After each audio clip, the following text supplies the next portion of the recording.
So in this episode, which we're simply calling Crossing the Threshold, which is the moment when the tests begin, when the allies emerge, when the adversaries, the blessed adversaries, come to sharpen the journey.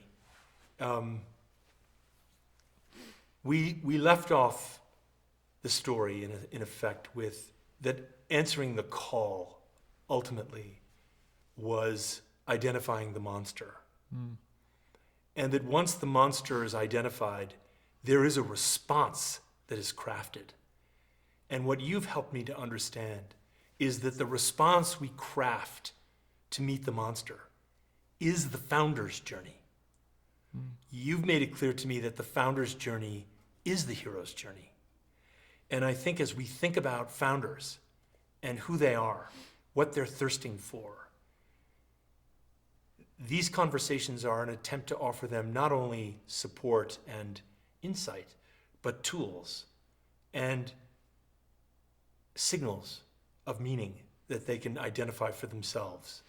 I know you don't like the notion of yourself as hero, but I see it as the essence of a leadership that says, as a founder who has suffered, I want to be useful to other founders.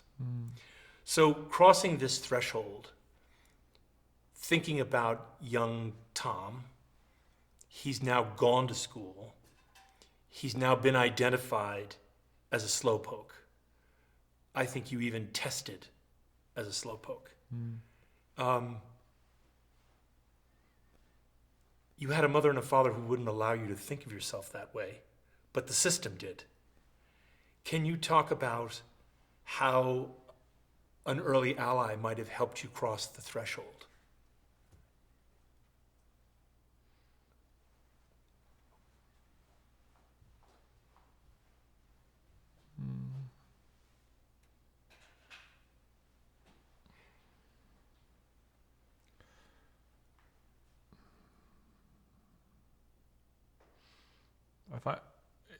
It's interesting. I didn't talk that much, known as a man of few words, and I always thought that was a bad thing. It was always talked about as if it was a bad thing. But I didn't really know what to talk about because I didn't understand anything. And then I had this teacher who was in 4th grade, and her name was Barbara, and she spent 2 hours every day helping me say things out loud and write things out loud so I understood them. And she This was after school? Lunch after school, and then she effectively taught me comprehension. Yeah, because it didn't come that natural, and if you can't comprehend something, then you could barely discuss it if you can't comprehend something. And she was a phenomenal ally. The type of ally that has a multi-generational partnership with a cause and needs no payment. Yeah, her funeral was an interesting sight.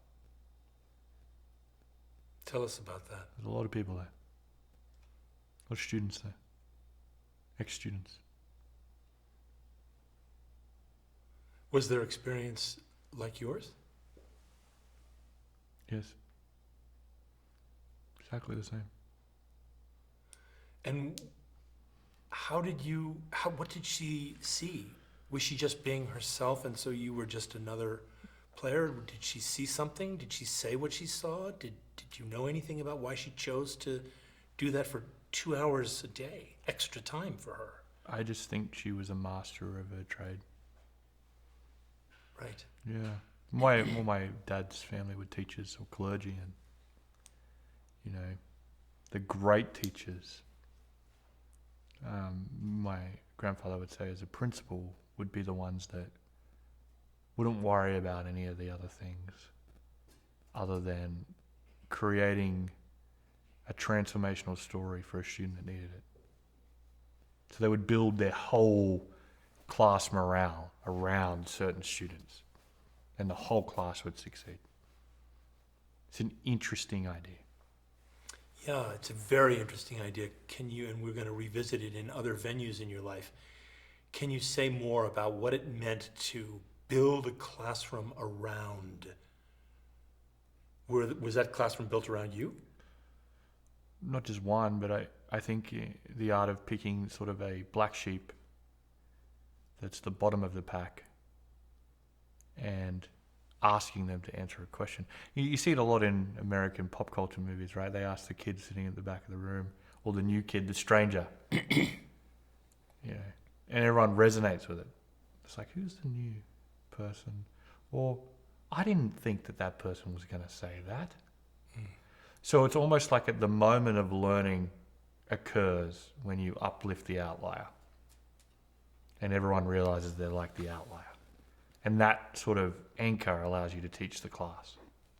I think they know that. I think they fundamentally know it. And I think they spend time with very few students to uplift a whole team around it. Is it fair to say they have a really interesting instinct for founders? Founders are outliers. Maybe. Founders are strangers. Well, most founders I've met are teachers, yeah. Like most, they try to teach people things. Yeah. It's the trouble with scaling a bureaucracy is where they get stuck too. Try to teach everyone everything doesn't always work. So here's a powerful ally who emerges. Where did you find, presumably she helped you get on the path. Yeah. You had obviously the allies of your extraordinary father and mother, we'll talk about. Where did the allies emerge when you went to war?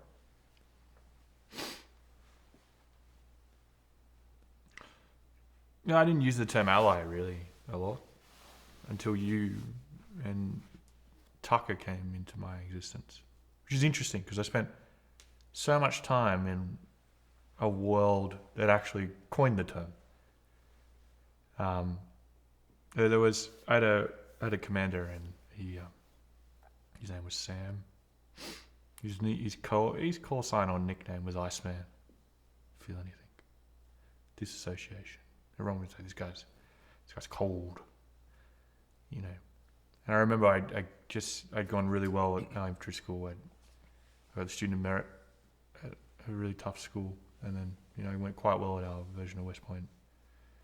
And none of it was given to me.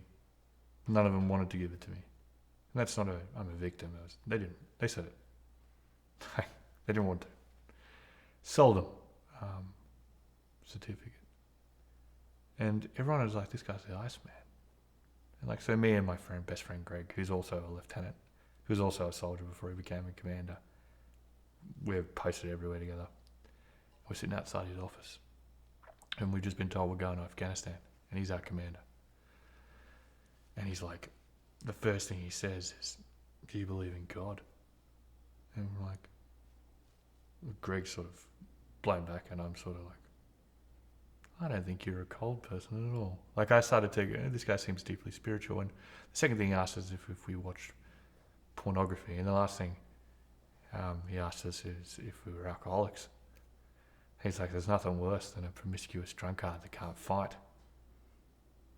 And I can see why people would think that would be colder than the Iceman, when really he was the first warrior I came across that understood that there was a spiritual component of being one. So I was just like, I'm going to do everything this guy says before we get over there. And then I'm going to question everything that he does when we're over there. And that's what I did.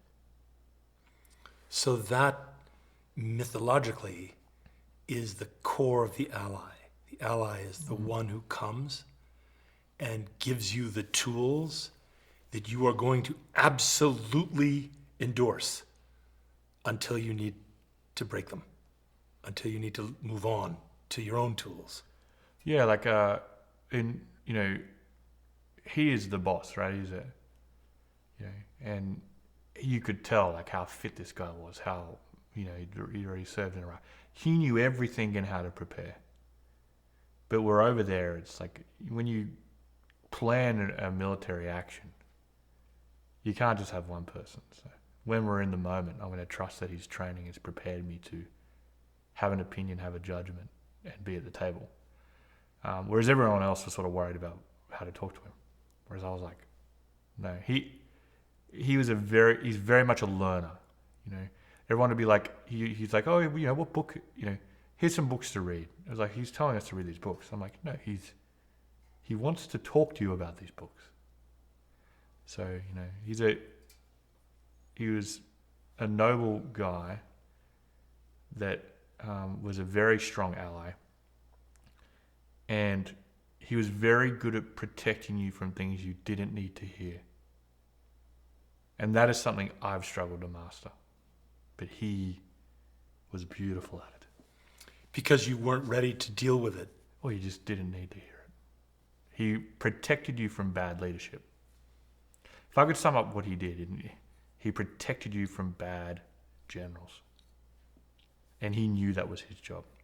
But wouldn't, in the end, those bad generals become mini monsters? In the end, those bad generals became adversaries. For him. Yeah. And it really hurt him. Because I saw him a few years later, and it was quite obvious that at some point we'd become peers. And at some point he needed some things from me. And I gave it to him the best I could, but I wasn't ready to be that person for that guy, do you know what I mean? Right. And he thought if he kept doing what he does best, which is the epitome of what these guys should be, high-valued thinkers, a Jedi monk, so to speak, he would be rewarded. No, at the top of bureaucracy is nothing but politics and ego. If the founder's journey is definitively marked by crucial early allies, do we also need to consider that those allies pay a terrible price for being allies? He took a significant price in allowing me to be a founder in uniform. Right. Like a significant price. And I did not respect it at the time. He gave me more and more rope to do more and more extraordinary things. And he bared it on his performance appraisal.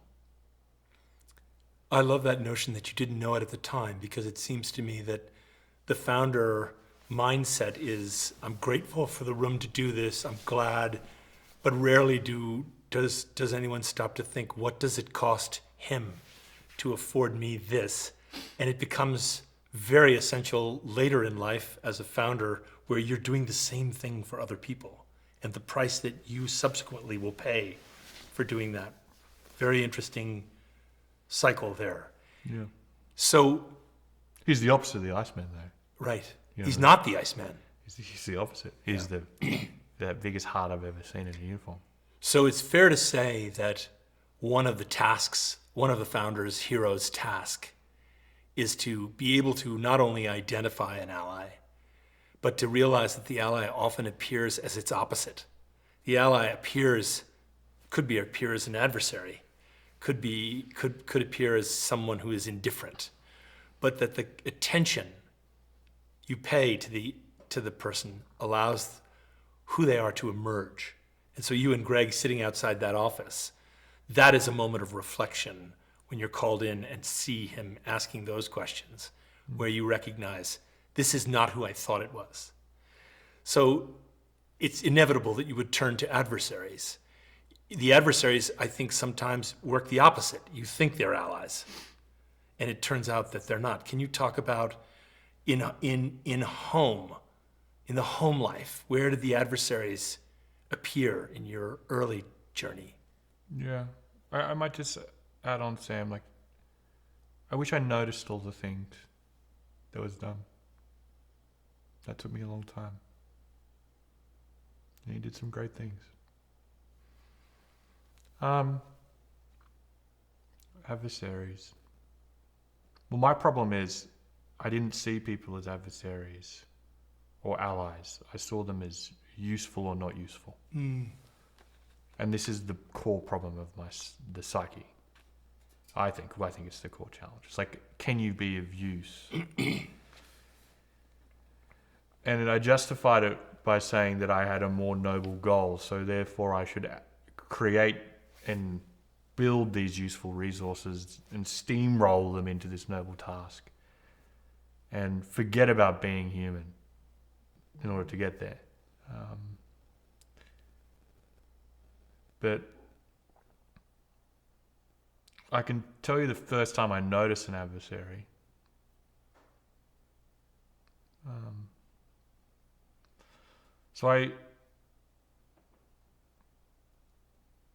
We get this new commander, and he does things that are the opposite of Sam would do, and he knows they're wrong. I don't care. He doesn't care is the reason. And he wanted me to apologize to him for doing something, and I just would never. And he became an adversarial figure for my military career. And,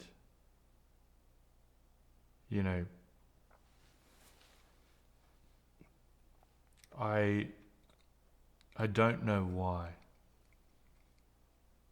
but he reappears. About 7 years later, his brother starts a company. My company at the time is highly successful in the eyes of the Australians. He asked me to mentor his brother.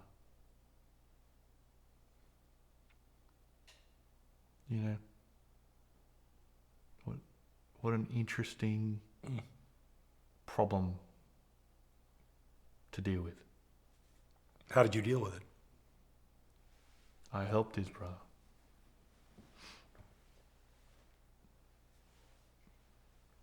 As best I could.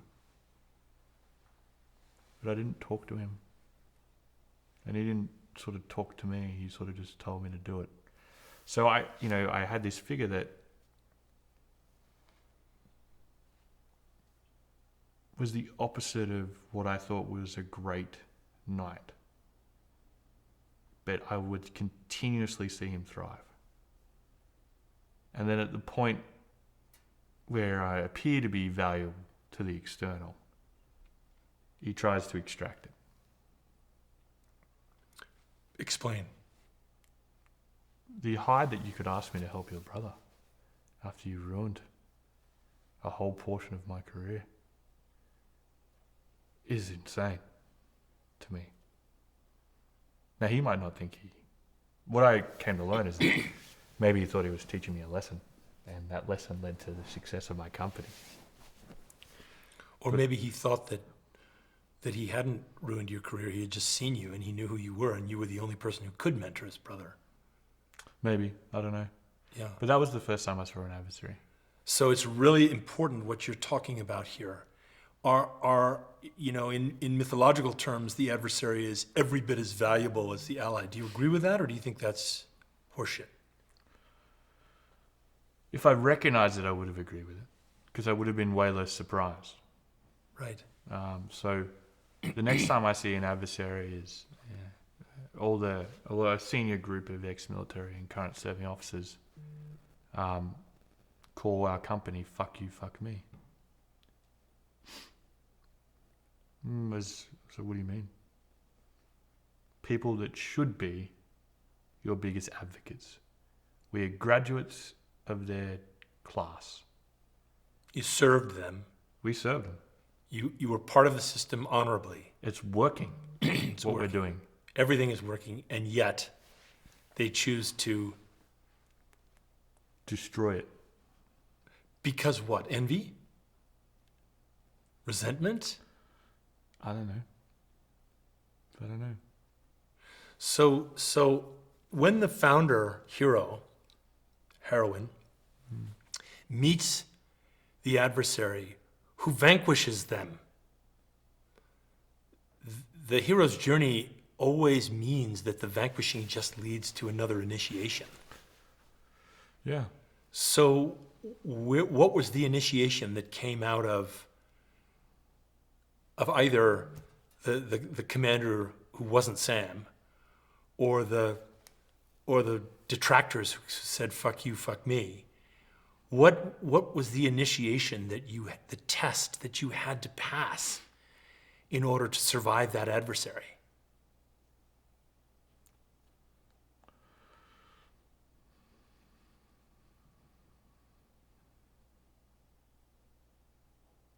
Would I really put the mission ahead of myself? That was the test. Yeah, beautiful. Because I've been talking about how I do. I've been working hours that no one would work. In all rights, I'd sacrificed a lot. But I hadn't sacrificed what was important, which was the idea that I was an ideal warrior in an organization of ideal warriors. And the answer was they weren't. Very hard to address. But the mission stayed the same. Well, I could focus on my ego, address the issue, address them individually, be distracted by what they had to say. Or I could make them more angry by doing it better. And it was a 50-50. It wasn't like, oh, I'm 100%. Because it's not, if you're human, it's not 100%. It's like it's not 90%. I want to sacrifice everything about who I am and everything from a tribe, and recognize that they've already sort of disavowed me. So I don't know why I was so emotionally attached, but, there's a schoolhouse, so you can't ignore it. And I could address these men. A lot of them I was paying, by the way. They're retained to help me with a particular problem. Or I could do what a better commander would do. Is this a moment in the founder-heroine journey where, in fact, founders... It made me physically sick, by the way. Like, it's not a... Right. There's a consequence. Big price. Yeah. Is it a necessary part of the founder's journey to be vanquished and recover even more deeply the core purpose of the monster the founder is fighting?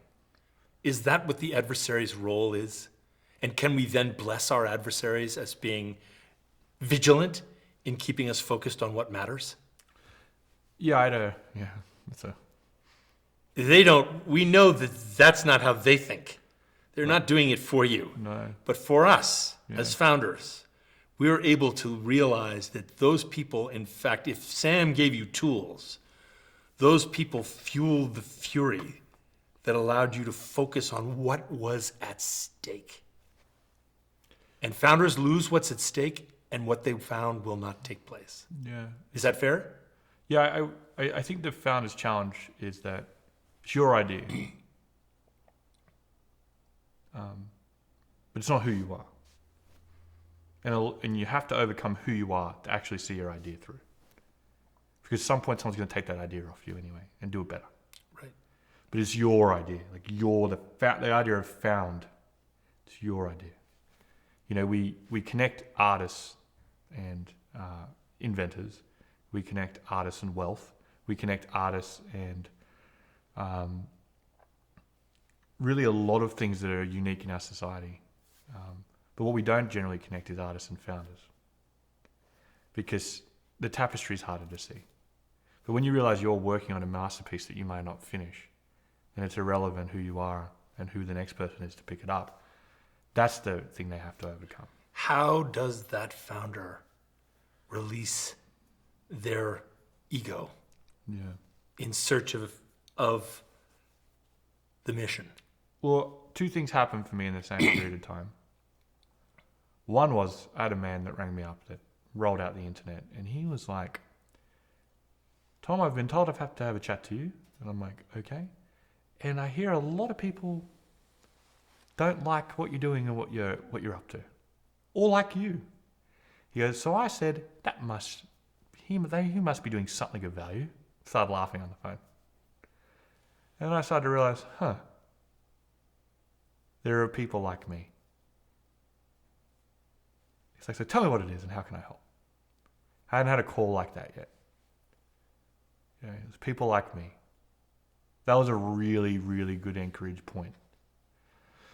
The second thing is that the work was important. So, I'd speak to maybe 50 to 60 veterans a week, and I get on the phone and this guy rings me up and he's like, I never thought I could do this, and I'm doing it. He's like, I have a house and my kids are in a better school, and because I wouldn't have been able to do it if it wasn't for you. And I was like, well, we didn't do anything. He goes, well, you did. You don't know what it is yet, but what you're doing here is something that needs to be done. And he goes, it's not going to be easy, but that grounded you in what was important. And there's an example of a really passing ally, right? I mean, that ally provided you with incredible energy at a low moment in a very brief conversation. Yeah, I have a love-hate relationship with veterans. They give you a hard time all the time, and then in a moment when you need them, they generally come out of nowhere. Right. And through for you. Right. In a very interesting way. So what do you say to the founder who is getting the hard time and not finding the allies? The adversaries seem to be multiplying, which was part of the test, part of the initiation that we're talking about here. The founder's initiation is brutal because it's still the founder's idea. The ego is still involved in the idea. The adversaries are coming. The allies help them found, but the adversaries are now sharpening everything. What do you say to the founder who just says, it's too much, I can't get a break? Yeah, I think you need a frame to look at either one. Either an adversary or an ally. Yeah. Talk about that frame. An adversary, the ones that are vocal aren't dangerous. The ones that don't say anything and are moving are dangerous. So, I wish I knew that a long time ago. Because I missed the ones that were moving. And I know this. I went to a school that taught deception. And I missed it. So, never worry about the vocal adversaries. Always worry about the quiet ones. And they always exist when you start to create success. And there's generally greed and rational thought that creates an adversary. It's not emotional. Sometimes shame, but generally only when you shame your allies do they become a problem. Right. And with allies, I think I always thought about allies wrong. I looked at them as soldiers, but not their own village. So an ally will come on the quest for an exchange of something. But their quest isn't your quest. They're not in your army. They're on their own army. And for as long as it's valuable for everyone, and there's a terms of agreement, they're very valuable and very useful. You know what I love about that is that is the definition of an ally. Yeah. I know as for my sake, I think of allies in a whole different definition, but I'm actually misrepresenting the word. Allies are temporary agents who see a common goal. Correct. So I would think that these people are allies, but I would treat them as if they were in my uniform. Mm-hmm. And the problem with that is every ally is there for a different reason. Yeah. And there needs to be a contract of the engagement. So if I was a founder and you're stressed out by who's an ally and who's not an ally, then figure out why people are helping you, why they want to help you, establish how they can help them, and have a contract. Because one of the things that I did as I went further and further into fighting this thing was think that allies would take up the cause, but also I mistreated them. How so? Their part of their quest would end. And I should have thrown them a feast. and said, "Thank you for your exploits, and here are all the great things that you did." But instead they were a disappointment to you because their quest was done when it wasn't finished. Yeah. And so you resented the fact that they were abandoning the quest. There was no contract. So I didn't know that their quest was done. And I was an intimidating figure. And you don't want to tell the king you don't want to help them anymore. Right? It's a really tricky thing to say. And I'm a particularly tricky king that doesn't have a king's hand because I don't have anyone that you could, is at the right time to talk about this type of thing. And many times, I tried a few times, and it just didn't work. I couldn't find that person. So it would end up in shame, unnecessary shame, when it should have just been gratitude. This feels extraordinarily significant to me.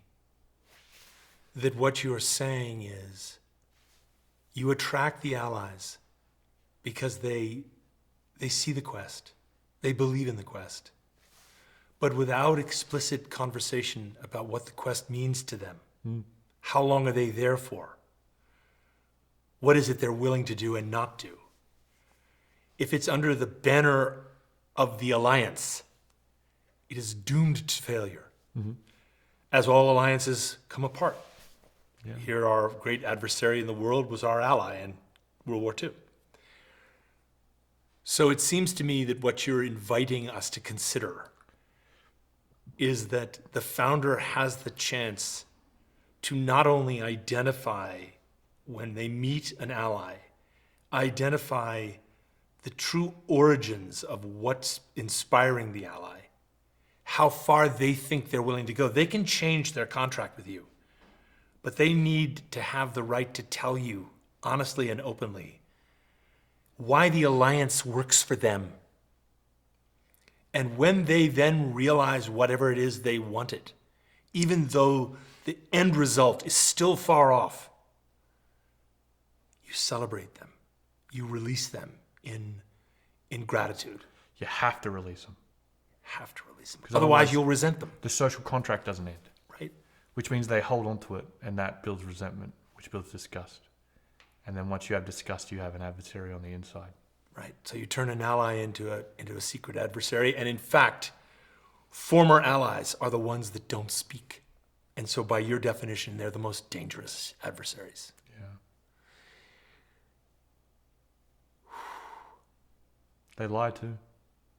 Because they know how you think. It's interesting. So what happens to the allies? What happens, let me ask it this way. What happens the reverse when the adversary who has pitted herself against you realizes there's common cause? I know in my work that some of my closest friends were the people that I negotiated the hardest deals with. And in the process of an intense negotiation, got to know each other in a way that many people didn't. And now I count them among my friends. Can you speak to how adversaries migrate into allies? Or let's say a different word than allies. They migrate into comrades.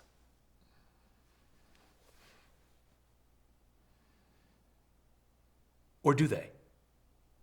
I don't think they're real adversaries. Yeah. I just think you're trying to figure each other out. Just two warriors with different styles of fighting, meeting in the middle. So eventually you're like, well, I can learn this and you can learn that, and we sort of believe in the same thing we're fighting for. An adversary will have a very clear goal, and you're already a target. Because you're in the way of that goal. Correct, yeah. I would say that that's just a way of learning. And is the notion that confrontation and adversary shouldn't be mixed up, I think. You can be very confronting with someone and they don't have to be an adversary. My father taught me that. So what happens, how does the adversary who sees you as an impediment to their goal is quite determined, I think about in the deal world. They have a need, you have a need, they're different, you are you. What is it, what's the alchemy that happens that makes two people trust each other more than they trust their own colleagues in the middle of a deal? It's a great it's a great sentiment. I think a lot of founders think some of their customers have adversaries in them to their opportunities, and you've got to understand that you're dealing with a bureaucracy that trades in not deceit but not the truth a lot of the time. Right? All great bureaucracies are grey. Right? Yeah. And so you think it's you versus them, and when you start to do big opportunities, you work out it's you selling with them. So you have to move from a transaction or an arena to a quest with a map. And where I find a lot of people get stuck, and I used to get stuck, was that you have to get the people that you're working with to trust you.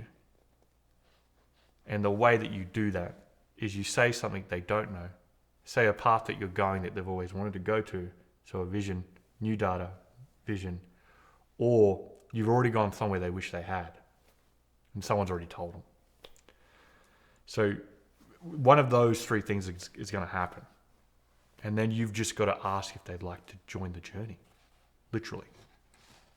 Okay. Could we go on a quest here? Can we do this together? Can we see where this takes us? And generally, you can figure it out. You sell with people. You never sell to people. And what do you do with that part of you that is constantly asking yourself, what's he up to?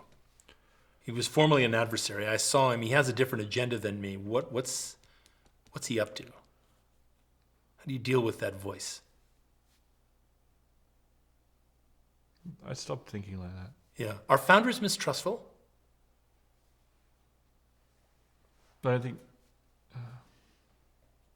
with their staff and shareholders and their idea, but not with their customers. The customers believe what they're doing. So The customers see them and they see the customer. They get Because the the- customer's them. they're the artists, so they get the feedback. It's like, thank you. They see the beauty. The customer sees components of the beauty that is harder for a shareholder or a staff member to see. And it's harder for a founder to see. So they highlight the beauty, whereas everyone else highlights the chaos. So this is why, if I think about my experience with you over the last couple of years, I've noticed that the thing that really drives you the most off the beam is founders that are not in daily touch with their customers. You don't understand how they can build a business and not be in touch with their customers. Is that why? Mm-hmm. Yeah. Like what? How do you know if it's useful? Like how do you know the amount of things that I uncovered about a problem or about an organization and its people by them engaging, not even using the thing that I built, was astronomical. Yeah. So you put a word in here which I think is very powerfully related to what ultimately this initiation period is. You said, come and join me, we'll make a map. Can you talk about if initiation, because you meet your adversaries, because you are tested, and because you lose those early tests, it's part of the initiation. It wouldn't be an initiation if you won. Mm. The need for a map, the need for a plan, the need for an organizing principle is quite powerful in this phase of the hero's journey. How do you make a map? When everything's coming at you, you don't have enough money, you don't have enough allies, you're not sure where you are. You do have staff and shareholders who are already identifying that there's an end result that they want to be a part of, but maybe they don't want to do the work necessary to iterate and iterate and iterate. How do you make a map? Especially in a time of initiation, when you can barely breathe. I don't know if I could have an answer that would be adequate of such a good question. What I will say is you just have to get your idea out of your own village to see what your idea is worth. Can I ask you, as a warrior, going into a place you don't know to accomplish an objective that's probably pretty damn difficult to accomplish? Are maps valuable? What kind of maps do you form in that? They're extremely valuable. So what do they show you? They show you the history of the land, really. But you have to see the land to navigate it. That's why a map to ground technique of navigation is better than a compass. The soldier that can orientate the map to the ground is the soldier that leads. Because it's never perfect. The map's never perfect. Where do those maps come from? I don't know. You were given them? You just give them, we have a unit that builds maps. Excuse me. Yeah. And so it's your job to find the soldier. Were you that soldier? I was good at map to ground navigation, but terrible with a compass. Right. But you were good map to ground. Did you trust anyone else on map to ground? All the time. All the time. Yeah, soldiers are good. There are particular types of soldiers that you can tell have been in the land for a long time. There's warriors in a small unit. Most aren't, but there are always a few. So if you apply that to business, how does the founder see the land? The history. How do they get the history of the land? How do they orient themselves to the navigation with the map, the land?